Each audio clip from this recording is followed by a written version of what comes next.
안녕하세요. 복지를 말하다의 박정인입니다. 이 전국에서 최초라는 수식어가 이 강동구에 낯설지 않은데요.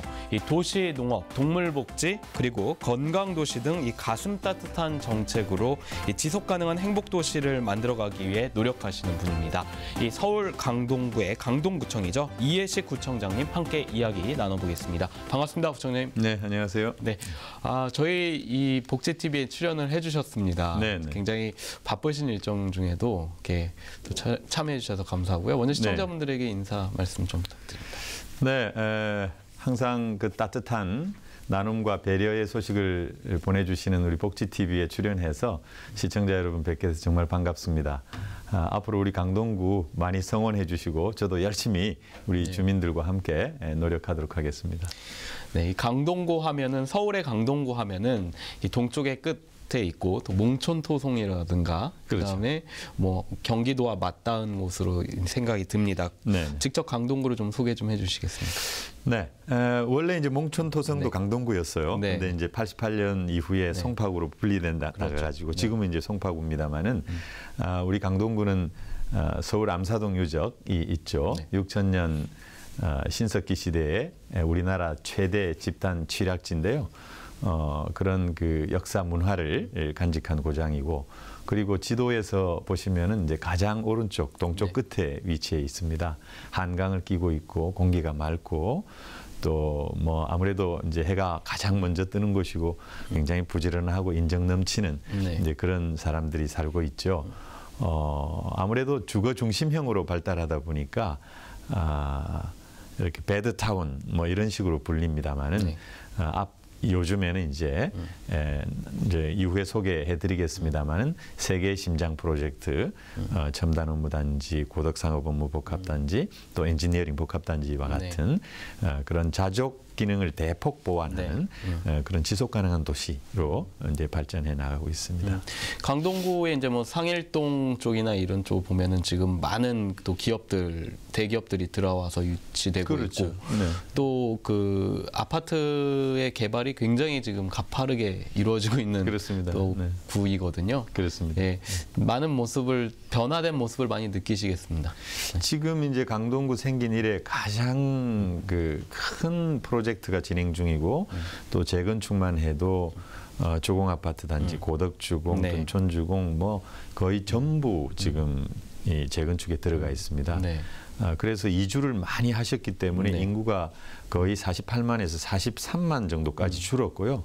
이제 5년 후 둔촌 주공 아파트가 입주하는 2022년이 되면은 인구가 현재 인구보다 10만 명이 더 늘어납니다. 그래서 저희가 53만 명 정도 되지 않을까. 거기에는 아파트 재건축뿐만 아니라 고덕 강일 지구의 공공주택 사업을 하고 있기 때문에 거기도 약 한 11,000세대가 증가됩니다. 그래서 이제 인구가 늘어나죠. 네, 그 강동구에 이제 아까 제가 오프닝에서도 말씀드렸지만 도시농업, 뭐 동물복지 이런 이야기들이 있습니다. 특히 이제 이 이해식 구청장님의 그 도시농업에 대한 좀 각별한 또 인연이 있으신 것 같습니다. 좀 익숙치는 않습니다. 도시의 옆에 이제 농업이 같이 한다는 건지, 뭐 상생을 한다는 건지 어떤 것인지요? 도시의 농사를 사실은 계속 지어왔어요. 서울도 보면은 이제 강서 쪽에는 논농사가 많이 발달했고, 강북 쪽에는 이제 중랑구를 중심으로 해서 이제 과수원이 꽤 있었습니다. 또 동쪽, 동남 쪽에는 주로 이제 밭작물들을 많이 키웠었는데, 우리가 60년대, 70년대 이런 그 산업화 과정에서 서울이 굉장히 오염이 심했고, 그래서 농사가 이제 부적절한 것으로 여겨진 거죠. 그런 상태에서 농업은 생각할 수가 없었는데, 사실 이제 선진국 문턱에 들어왔고 수도의 이미지가 중요해졌고 굴뚝 산업들이 다 바깥으로 나가고 쾌적한 환경 도시를 지향하게 되면서 도시농업의 어떤 필요성 그리고 이제 가치 이런 게 이제 받아들여지게 되는 거죠. 사실은 서구 선진국은 뭐 2차 세계대전 이후에 아주 급속도로 발전해 갔거든요. 우리는 좀 많이 늦었는데 사실 우리 강동구가 이런 도시농업을 제도적으로 최초로 행정 영역으로 끌어들인 그런 구라고 생각됩니다. 그래서 2010년도에 제 조례를 만들었고 2010년도 4월 달에 226구자 분양을 실시한 이래 올해는 약 7,600구자의 네. 넓은 텃밭을 보유하고 있습니다. 민간 텃밭까지 해서 약 16헥타르 정도 되고 있습니다. 그러면 이제 사실 이제 지원이라든가 이런 것도 말씀해 주셨는데 뭐 팔로 개척이라고 해야 되나요? 이렇게 어떤 식으로 진행이 되고 있는지. 네, 이제 서울의 도시농업 말하자면 서울뿐만 아니라 도시의 농업은 이제 도시민들이 작용하는 거, 스스로 경작해서 스스로 먹는 거, 그게 이제 거의 대부분이고요. 그걸 생산해서 이렇게 상품으로 만들어서 파는 것은 전업으로 농사를 짓는 분들인데 우리 강동구에는 전업으로 농사를 짓는 분들이 꽤 많이 있습니다. 약 100여 농가 정도가 아직도 있는데요. 근데 그분들은 지금 이제 도시가 개발이 되고 또 공공주택 사업이 진행이 되면서 사실은 이제 농토를 조금씩 잠식되니까 바깥으로 지금 나가고 있는 추세인데 이런 어떤 전업으로 농사를 짓는 분들의 농사도 중요하지만은 사실은 도시농업은 도시민들이 작은 텃밭을 이렇게 경작하는 그런 작용의 의미, 그리고 스스로 이 농사를 지어서 길러 먹기 때문에 뭐 화학 농약이라든지 화학 비료라든지 비닐 멀칭까지도 하지 않는 그런 친환경 농업으로 특징 지을 수 있다. 그렇게 보시면 되겠습니다. 네. 행복한 강동구를 위해서 굉장히 많은 구정을 펼치고 계신 거로 보입니다. 지속 가능한 이 행복도시 강동이라는 어떤 그 가치 그리고 목표를 굉장히 중시하는 것 같은데 강동구가 지향하는 이 지속 가능한 행복도시는 어떤 건지요? 네, 저희 강동구는 이제 지속 가능한 행복도시라고 하는 것을 슬로건으로 갖고 있는데 잘 아시다시피 유엔에서 지속 가능성이라는 개념을 1980년대에 이제 소개를 했고요.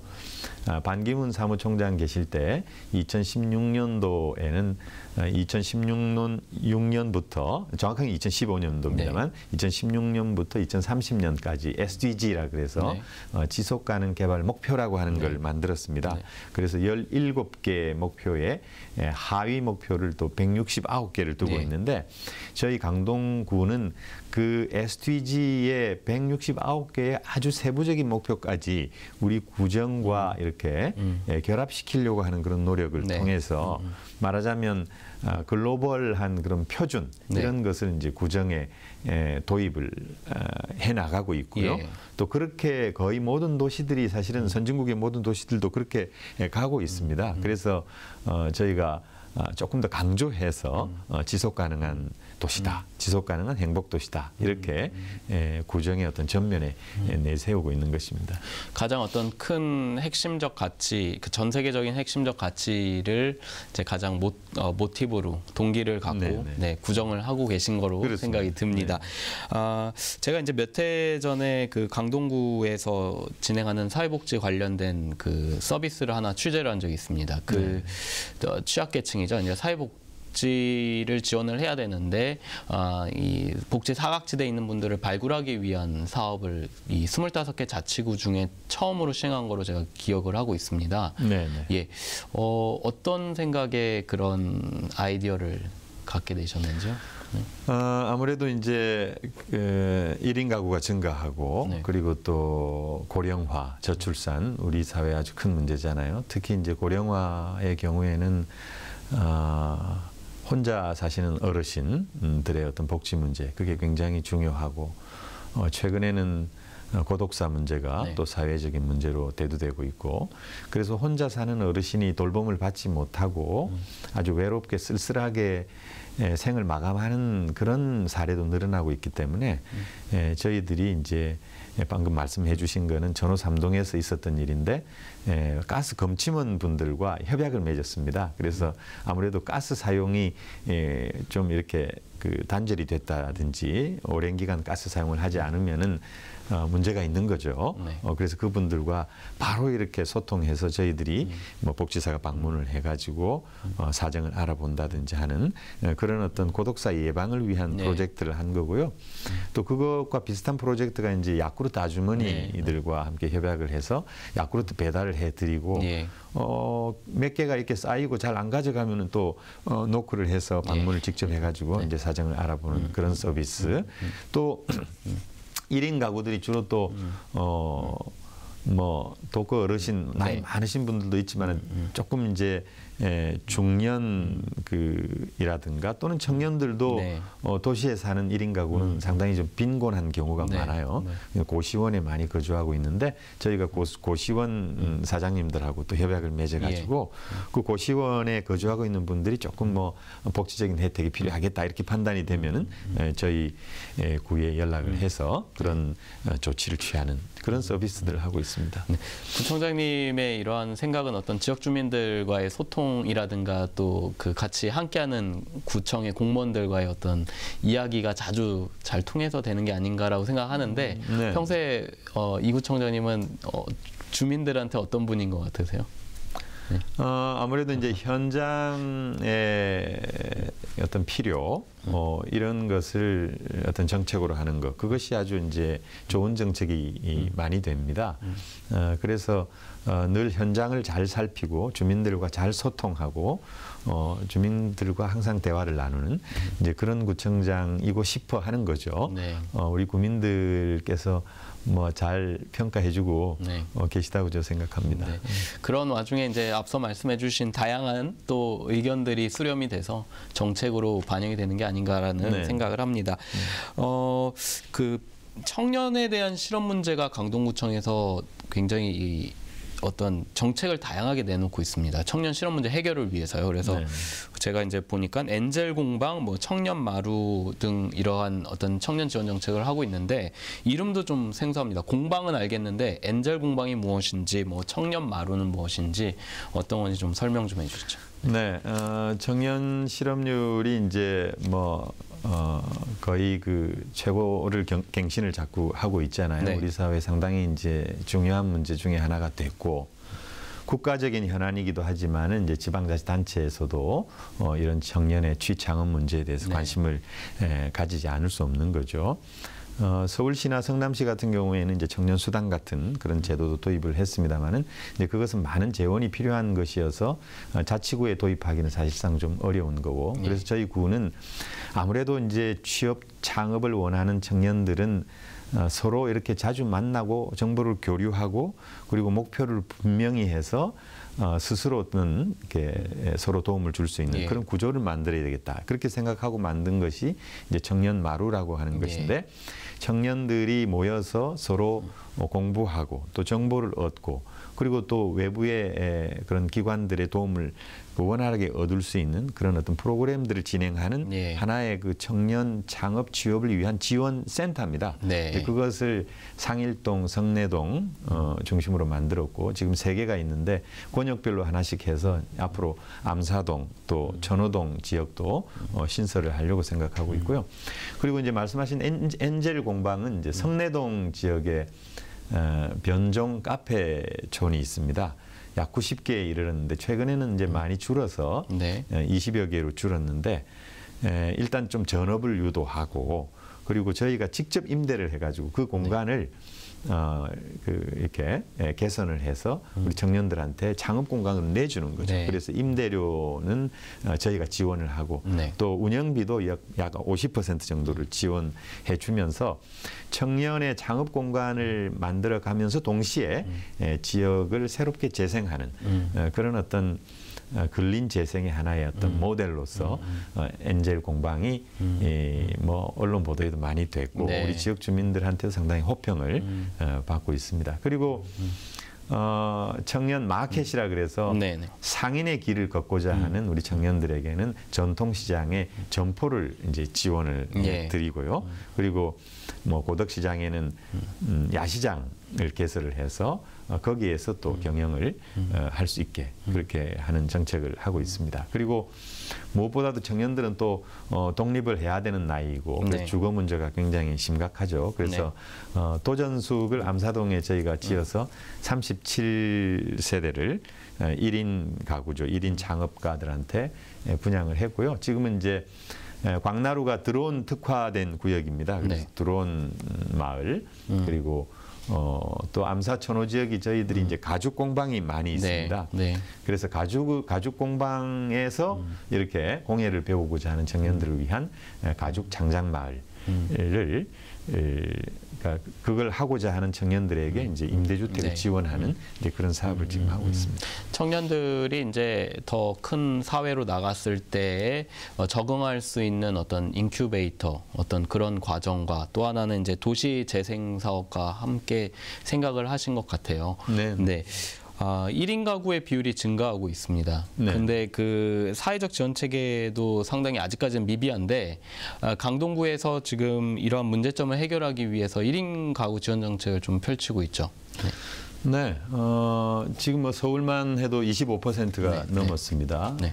1인 가구가 약 한 27% 정도까지 가고 있는데 사실은 선진국으로 가면은 1인 가구 비율이 높아지기 마련이죠. 네. 부쿠라파 같은 경우에는 뭐 거의 35% 이상 가는 네. 도시들이 많죠. 우리 강동구도 마찬가지입니다. 그래서 일단은 가장 중요한 것은 혼자 산다고 해서 경제적으로 취약한 것은 아니기 때문에 경제적으로 그런 대로 괜찮은 분들은 제외하고 특히 이제 독거 어르신들, 혼자 사는 어르신들 그리고 도시에 살면서도 네. 상당히 여러 가지로 빈곤한 그런 여건에 놓여 있는 중년, 특히 이제 50세 이상 64세까지 구간 그리고 또 청년들도 또 상당히 뭐 시골에서 올라와 가지고 취업이나 이런 창업을 하기 위해서 준비를 하는 청년들이라든지 이런 분들이 어느 정도 복지 대상이 될 수가 있는 거죠. 예. 그래서 홀로 사는 어르신들의 경우에는 최근에 이제 찾아가는 동주민센터 사업을 통해서 예. 직접 우리 사회복지사들이 방문을 하기 시작했고요. 그래서 65세, 70세에 도달한 분들은 다 찾아서 이렇게 뵙기 때문에 그분들은 제외하고 독거 어르신 중에 뭐 직접 찾아가지 않는 분들 그리고 특히 50세에서 64세 구간 그리고 젊은 분들이라 하지만은 도시 생활에서 굉장히 어려움을 겪고 있는 분들, 예. 이분들을 직접 찾아가는 1인 가구 코디네이터를 저희가 채용을 해서 지금 그분들의 어떤 수요라 그럴까요? 복지 수요 이런 것을 파악을 하고 있고 네. 또 맞춤형 어떤 지원 네. 예를 들어서 복지와 관련된 어떤 혜택 네. 혹은 뭐 취업 문제, 창업 문제 또는 보건과 관련된 문제 이런 예. 것은 이제 지금 직접 지원하고 있기도 하고요. 그래서 이 1인 가구에 대한 여러 가지 복지 수요를 파악을 해서 올해 좀 종합적인 대책 안을 네. 마련을 이제 하려고 하고 있습니다. 예. 그래서 어느 정도 이제 첫 단계다 이렇게 뭐 보시면 될 것 같습니다. 뭐 청년에 대한 부분, 1인 가구 지원 정책에 대한 이제 이야기를 해주셨습니다. 그 강동구 관내 이제 그 강동 경희대병원 부근에도 뭐 특수학교가 있고 네. 장애인이나 이제 노인들을 위한 그 근처에 이제 뭐 문화관이라든가 이제 체육관 같은 것들이 있는 걸로 알고 있습니다. 특히 장애인에 대한 강동구의 지원 정책, 그 다음에 뭐 돌봄 정책들은 어떻게 이루어지고 있는지요? 예, 장애인은 뭐 우리 강동구에 장애인 시설이 굉장히 많이 네. 있어요. 서울에 이제 외곽에 있다 보니까 네. 사실은 뭐 60년대부터 장애인들의 어떤 그 수용 시설 예. 이런 게 좀 발달을 했습니다. 그래서 서울 장애인 종합복지관도 최초의 복지관 우리 강동구에 네. 고덕동에 네. 있습니다. 그리고 주몽재활원, 우성원 네. 같은 아주 큰 시설들도 있고요. 그래서 그런 시설들을 잘 운영해 나가는 것도 하나의 어떤 정책이고 또 하나는 발달 장애인들 같은 경우에 저희가 동서울대학교하고 네. 이제 MOU를 체결을 해서 장애인 직업학교를 개설을 했습니다. 네. 아무래도 우리 지역 내에 직업학교 개설하기가 어려우니까 네. 대학에 좀 위탁을 하는 그런 방식으로 개설을 했고 거기서 이제 뭐 이렇게 제과, 제빵 혹은 바리스타 네. 이런 교육을 받은 우리 장애인들이 취업을 예. 할 수 있는 이제 그런 일자리를 만들어 줘야 되는데 저희가 행복 플러스 가게라고 하는 네. 걸 만들어서 또 이렇게 특히 이제 바리스타 네. 이런 그 커피를 만들어서 네. 서비스하는 그런 일들을 지금 하고 있습니다. 네. 4호점까지 개설을 네. 했고 최근에 개설한 4호점은 우리 강동구의 제2청사 네. 네. 안에 위치해 있고요. 그래서 이런 방식으로 해서 발달 장애인들을 교육시키고 취업시키는 이제 그런 활동들을 해 나가고 있고 무엇보다도 중요한 것은 장애인들은 자립 생활이 가장 중요합니다. 예전에는 이제 수용 시설에 있었는데 수용 시설에서 장애인들을 가두다시피 하는 그런 방식은 이제 좋지가 않죠. 그래서 항상 어떤 지역 사회 내에서 지역 주민들과 더불어서 사는 그런 어떤 분위기를 만들어 줘야 되는데 그래서 자립생활 지원을 하는 것이 가장 중요합니다. 그리고 최근에는 이제 자립생활 지원 센터가 우리 관내에 몇 개 있는데 거기하고 협약을 맺어가지고 그분들이 집을 구해서 뭐 독자적으로 살 수 있도록 하는 그런 지원하는 정책. 특히 우리는 이제 임차 보증금을 지원하는 이제 그런 일들을 하고 있습니다. 네. 강동구에 이제 노인분들도 거주를 많이 하십니다. 노인 종합 복지관이라든가 노인정 등 뭐 다양한 이제 노인들을 위한 이 어떤 시설들이 있을 겁니다. 어떻게 지금 진행이 되고 있는지요? 노인에 대한 정책이요?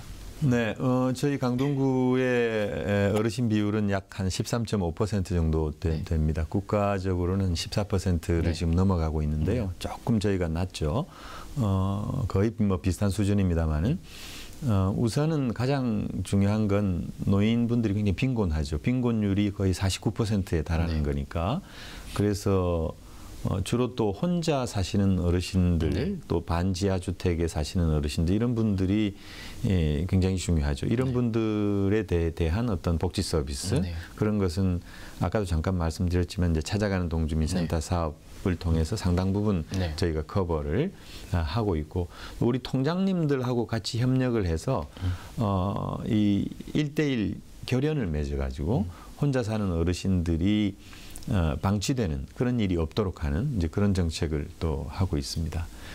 그리고 아무래도 이제 복지관이라든가 이런 걸 많이 만들어야 되는데 그런 어떤 시설들을 많이 만들려면 이제 워낙 많은 예산이 들어가니까 그리고 또 요즘은 이제 경로당 어르신 사랑방은 가급적이면은 이제 만들지 않는 추세예요. 왜냐하면은 거기를 이용하시는 어르신들이 이렇게 소수이고 또 이용을 하시다 보면은 좀 배타성 같은 것들이 작용하죠. 그렇기 때문에 뭐 보편적인 복지 시설을 보기 힘들죠. 그래서 복지관을 많이 만들어야 하는데 사실상 그 서울 시립복지관 외에 우리는 이제 해공 구립복지관을 하나 두고 있습니다만은 여력이 된다면 권역별로 하나씩 이렇게 만들어 가야 되지 않을까 이제 그렇게 생각을 하고 있습니다. 그리고 역시 이제 시니어들의 일자리 문제 50 플러스 센터를 유치를 해서 그 일자리 그 신중년 그룹들에 대한 일자리 마련을 하는 이제 그런 정책을 지금 취하고 있고요. 그리고 그 외에 뭐 어르신들에 대한 그 복지는 이제 일반적인 뭐 우리 국가나 서울시에서 하는 그런 일반적인 복지 정책 수준이다 이렇게 보시면 되겠습니다. 강동구에 이제 특별하게 하나 또 있죠. 동물 복지에 굉장한 그 신경을 쓰고 계신 걸로 알고 있습니다. 길고양이 급식소 운영이 있고 또 전국 최초라고 할 수 있는 뭐 유기동물 입양 카페도 개소를 하셨습니다. 특별히 동물 복지라는 이 개념이 사회적으로 요즘에 많이 쓰이고는 있지만 행정적으로 이렇게 들어오는 거에는 아직 좀 이른 감이 아닌가라는 생각도 드는데 어떤 생각에 이런 걸 하고 동물 복지는 뭐 이른 건 아니고요. 그건 뭐 서구 선진국에서는 애니멀 웰페어 그래서 굉장히 보편화된 개념입니다. 그리고 우리 구는 이미 2013년도에 동물 복지라고 하는 말을 집어넣은 조례를 만들었어요. 그래서 동물 복지 및 생명 존중 문화 조성에 관한 조례를 만들어서 지금 반려동물이 거의 1,000만에 육박을 하잖아요. 거의 뭐 아마 넘어가고 있을 거예요. 그렇다면 결국 그 5천만 인구 중에 5분의 1이 이 반려동물하고 같이 한다는 거거든요. 네. 사실은 인구로 따지면 더 되죠, 사실. 가족 구성원 수가 많으니까. 보통 한 가구당 2.3 정도를 곱하니까요. 거의 반 정도, 우리나라 인구의 거의 반 정도는 반려동물과 같이 산다 이렇게 볼 네. 수 있는 거죠. 그러면 반려동물에 대한 복지라고 하는 것은 매우 중요한 정책 과제가 되는 거고, 그래서 지난 대통령 선거 때도 사실은 5 주요 후보가 다 동물복지 정책을 공약으로 내세웠죠. 우리 강동구는 최초로 또 길고양이 급식 사업을 실시를 했고요. 그래서 민원을 예방할 뿐만 아니라 고양이가 도시에 사람과 함께 공존하는 그런 하나의 어떤 지구의 하나의 같은 식구로서 도시의 하나의 식구로서 같은 식구로서 그런 이 생명을 존중하는 이제 그런 어떤 풍토를 조성하고 있습니다. 구청 별관 옥상에 이제 고양이 쉼터를 마련을 해서 가급적이면 이제 입양을 좀 시킬 수 있게 하고, 그리고 최근에는 리본 센터라고 해서 반려동물 입양 센터를 만들었습니다. 보통 이제 그 유기동물 입양센터, 유기동물은 저희 강동구 같은 경우에 거의 하루에 한 마리 정도씩 발생을 해요. 연간 한 350마리. 그러면 주인에게 이렇게 인계되는 비율이 얼마냐 하면은 15% 정도 됩니다. 그러면 85% 이상이 동물 구조협회로 보내져서 안락사가 되거든요. 물론 이제 입양하는 경우도 있고, 그런데 대부분 이제 안락사가 되죠. 그러면 저희 구가 생각한 아이디어는 우선 저희 구 내에서 발생하는 유기동물이기 때문에 찾으려고 하는 분들에게 원활하게 인계할 수 있는 그런 시스템을 갖춰줘야 되겠다라고 하는 게 이제 첫 번째고요. 두 번째는 유기동물을 보호를 14일간 정도 하고 한 2주 정도 보호를 했다가 구조협회로 보냅니다. 이제 리본 센터는. 그런데 리본 센터나 이런 게 없으면은 바로 그냥 그 구조협회로 보내게 되죠. 구조협회에서는 한 2주 정도 있다가 이렇게 이제 그 안락사를 시키는데, 저희 구는 리본 센터를 만들어서 이제 약 한 2주에서 한 20일 정도 이렇게 케어를 하면서 그 중에 주인에게 돌려드리기도 하고, 그리고 또 입양을 이렇게 구원해서 입양률을 좀 높이려고 하는 이제 그런 어떤 목적을 또 갖고 있기도 하고요. 그래서 아무래도 유기동물에 대한 그런 그 어떤 사회 운동을 하는 동물 보호 단체라든가 또는 그 여러 자원봉사자들 이런 분들한테는 굉장히 큰 희소식이 아닐까 싶고, 저희 리본 센터가 잘 운영이 되면은 다른 자치단체로 좀 확산이 되었으면 좋겠다 이런 생각입니다. 강동구 지역 주민들의 관심도는 어느 정도인가요? 리본 센터라든가 이제 입양에 대한 이런 동물을 사랑하는 분들, 캣맘들이라든지 반려동물을 많이 키우고 있는 분들, 이런 분들은 굉장히 이제 좋아하고 계시고, 다만 이제 저희가 홍보를 좀 더 해서 더 많은 국민들이 이제 알 수 있게 해야 또 입양률도 높이고, 또 유기동물 그 자체로서 또 유기동물 발생을 억제하는 그런 효과도 있다 이렇게 생각합니다. 그렇군요. 참 뭔가 이제 최초라는 거를 많이 수식어가 따라다니는 강동구이기 때문에 이 동물복지에 대한 이런 부분이 또 서울의 다른 구에도 이렇게 전파가 되지 않을까 생각이 듭니다. 강동구가 이제 그 도심 접근에 대한 이야기를 좀 한번 해보겠습니다. 도심 접근성이 굉장히 좋습니다. 지역에 이제 지하철만 해도 5호선, 8호선, 이제 곧 9호선 같은 게 이제 들어오는데요. 지하철 연장 사업에 대한 강동 구민들이라든가 아니면 서울시 다른 지역에 사는 구민들도 궁금해하는 부분인데요. 지하철 연장 사업은 현재 어떻게 되고 있는지? 네, 지하철 말씀하신 대로 5호선, 8호선, 9호선이 있는데 5호선은 지금 한창 공사 중에 있고 2019년 3월이면 이제 개통이 됩니다. 저희 강동 구민들께서는 아마 이제 강일역을 2019년도 3월달에 이용하실 수 있게 될 것이고요. 그리고 8호선은 지금 착공이 됐습니다. 그래서 별내까지 이어지는 예. 그런 공사를 지금 시작을 한 상태고요. 가장 중요한 게 이제 9호선인데 네. 9호선은 아무래도 강남 접근성을 이제 중시하기 때문에 우리 국민들께서 도심 접근 그리고 강남 접근 이 두 가지 가장 중요한데 강남 접근성을 획기적으로 개선시키는 것이 이제 9호선입니다. 그래서 지금 서울시에서는 투자 타당성이 있다 이렇게 판단을 하고 도시철도 기본 계획을 이제 통과를 시켰고요. 그 안에 이미 내용이 포함이 되어 있는데 40%의 공사비는 국가가 되도록 되어 있습니다. 네. 그래서 이 중앙 정부의 재원 투자가 타당한가를 이제 검토하는 예비 타당성 검토를 하고 있는데 지금 그 결과 발표가 조금 늦어지고 있습니다. 네.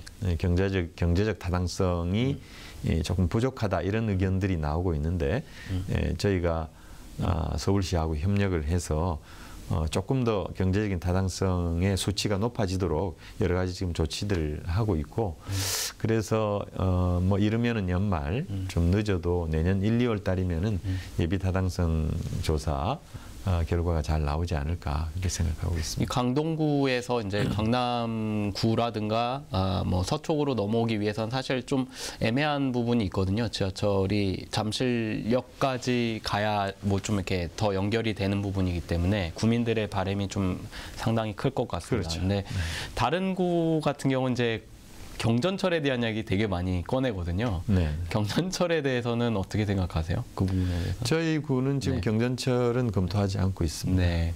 지하철 일단 세계 지하철 노선을 연장하는 거 그게 가장 중요하죠. 그렇군요. 이제 도시재생에 대한 사업을 많이 하고 있고 지금 일단 아까도 계속 이야기 드렸듯이 뭐 상일동 이런 일대에 재개발이 들어가고 있습니다. 그래서 도시재생 사업이 강동구에서는 어떻게 현재 이루어지고 있는지 좀 얘기해 주시죠. 도시재생은 기존에 도시의 쇠퇴 지역을 구역으로 정해가지고 한꺼번에 모든 걸 다 철거를 하고 아파트를 짓는 이제 그런 방식의 개발에서 좀 이제 그런 개발 방식을 반성을 한 거죠. 왜냐하면은 거기에 살고 있는 주민들의 약 10%에서 15% 정도밖에 재입주를 하지 못하고 거의 대부분은 쫓겨나야 되는 그런 방식의 개발이기 때문에 그리고 또 건설업자의 배만 불려주는 그런 개발이다 이런 비판도 있죠. 그래서 과거의 어떤 그런 뉴타운 방식의 개발보다는 거기에 살고 있는 지역 주민들이 다 같이 오손도손 잘 살 수 있고 그리고 도시의 어떤 인프라를 조금씩 바꿔가고 쾌적하게 만들어가는 이제 그런 방식의 어떤 개발을 도시재생이라고 부르고 있습니다. 그래서 지금 현재 진행 중인 곳은 암사동 지역인데 암사 선사주거지가 있기 때문에 선사주거지의 어떤 역사성을 살리는 그런 재생이다. 그래서 역사 재생이다. 이렇게 이제 이름을 붙여서 서울시의 5개의 재생지역 중에 하나로 지금 이제 추진을 해가고 있습니다. 그리고 지금 이제 뭐 천호동, 성내동 쪽이 전통적인 주거지이고 도시재생이 필요한 구역인데 서울시는 이제 희망지 이 사업이라고 해서 희망지로 되면은 다음 그 차기 연도에는 도시재생 사업비를 투자하는 그런 방식의 단계적인 그 도시재생 사업을 하고 있습니다. 그래서 저희 구가 천호 2, 3동 그리고 성내 2동을 중심으로 해서 희망지 사업을 하고 있습니다. 그래서 이 희망지가 되면은 연차적으로 도시재생 지역으로 이렇게 지정이 돼서 서울시 예산 지원을 받아가면서 도시재생 사업을 할 수 있다 이렇게 생각합니다. 최근에 이제 정부에서도 도시재생 뉴딜 문재인 대통령께서 이제 공약을 하신 거잖아요.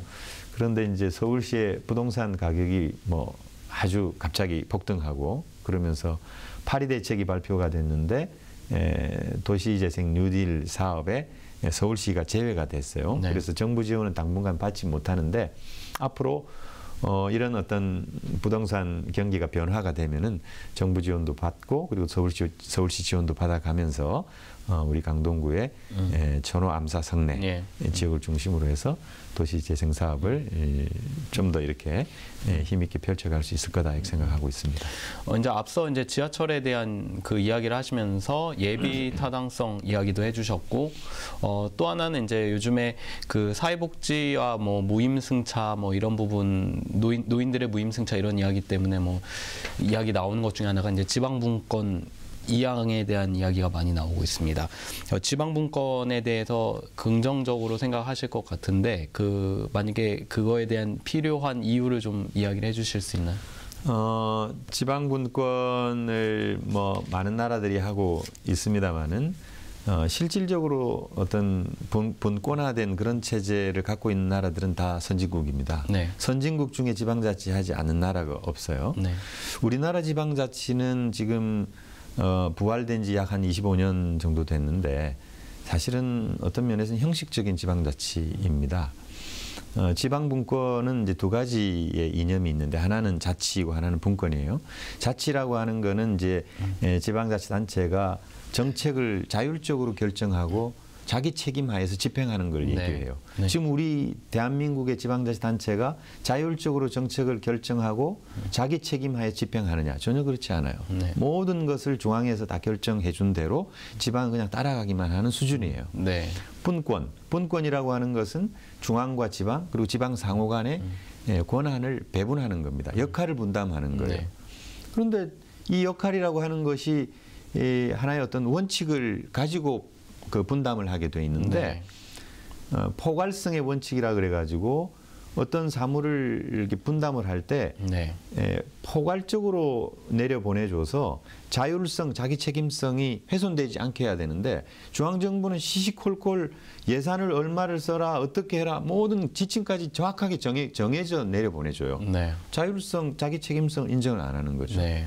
그리고 보충성의 원칙이라고 그래서 주민의 생활과 가장 직결된 것은 기초가 하고 기초자치단체가 하고 기초가 못하는 것은 광역이 하고 광역이 못하는 것은 중앙이 하는 이런 어떤 보충성의 원칙을 지켜야 되는데 주민 생활과 가장 밀접한 것도 기초에서 하지를 못하고 있어요. 네. 모든 걸 다 중앙이 정해주니까. 이런 상태의 자치와 분권으로는 우리가 선진국으로 갈 수 없다라고 하는 거죠.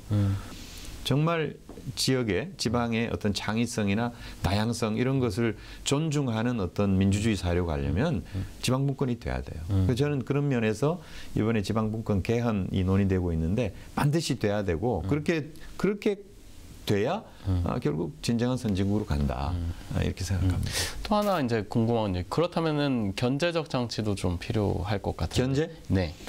우리 대한민국은 삼권이 분립돼 있죠. 중앙정부도 그렇게 돼 있고 지방도 마찬가지예요. 지방은 의회가 있어서 다 견제를 하게 돼 있어요. 네. 그리고 지역 주민들이 있고 지역 언론이 있어요. 어떻게 견제가 누구를 어떤 견제가 작동 안 한다는 관점에서 말씀하시는 것 같은데 전혀 그렇지가 않아요. 그리고 지방에 많은 권한을 주고 책임을 인정을 해주고 자율성을 인정을 해줘야 그 지방의 민주주의가 발전하는 거죠. 그런 면에서는 반드시 분권돼야 된다. 이렇게 생각합니다. 네. 이제 구청장님으로서의 임기가 얼마 남지 않았습니다.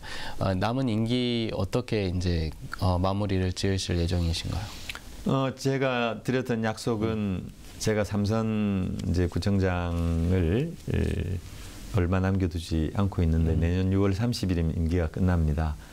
저는 구청장 처음 됐을 때부터 중간에 사퇴해서 뭐 국회의원 선거에 출마한다든가 이런 일은 절대 없을 거다 이렇게 약속을 드렸는데 이제 그 약속이 완전히 지켜질 날이 얼마 남지 않았다 생각합니다. 끝까지 약속드린 대로 최선의 노력을 다해서 우리 국민 여러분들의 그런 복리 증진을 위해서 열심히 노력하도록 하겠습니다. 네. 마지막으로 이제 한 가지 질문 아까 드렸는데 지방분권에 대한 이야기를 너무나 열혈해 주셔서 전국에 있는 시청자분들에게 좀 마지막 인사를 좀 부탁드립니다. 네. 네. 우리 복지TV에서 여러분 뵙게 돼서 다시 한번 반갑다는 말씀 드리고요. 저는 복지가 제대로 되려고 해도 지방분권이 필요하다고 생각합니다. 왜냐하면은 복지도 맞춤형 복지가 돼야 되고 지역의 특성에 적합한 복지가 돼야 되는데 중앙에서는 하나의 어떤 잣대를 가지고 좀 중복된다. 중앙정부가 하는 것과 좀 중복된다. 혹은 유사하다 해가지고 하지 못하게 하거든요. 복지가 꽃이 피려고 하면 여러 가지 다양한 복지, 다양한 맞춤형 복지가 돼야 되는 것처럼 지방의 어떤 다양성, 창의성 이런 것이 존중받고 또 그런 것이 꽃이 피면 결국 전체적으로 대한민국이 발전을 하는 것이니까 이제 그런 면에서도 지방분권 개헌을 비롯해서 지방분권된 그런 민주사회가 돼야 되지 않을까 싶습니다. 우리 시청자 여러분께서도 많은 관심과 성원을 부탁드리겠습니다. 네, 오늘 말씀 감사합니다. 네, 여기까지 감사합니다. 듣겠습니다. 네. 네, 지금까지 강동구청 이해식 구청장님과 함께 이야기 나눠봤습니다. 오늘 출연해주신 구청장님 다시 한번 감사합니다. 네, 감사합니다. 복지를 말하다는 오늘 여기까지입니다. 시청해주신 여러분 고맙습니다.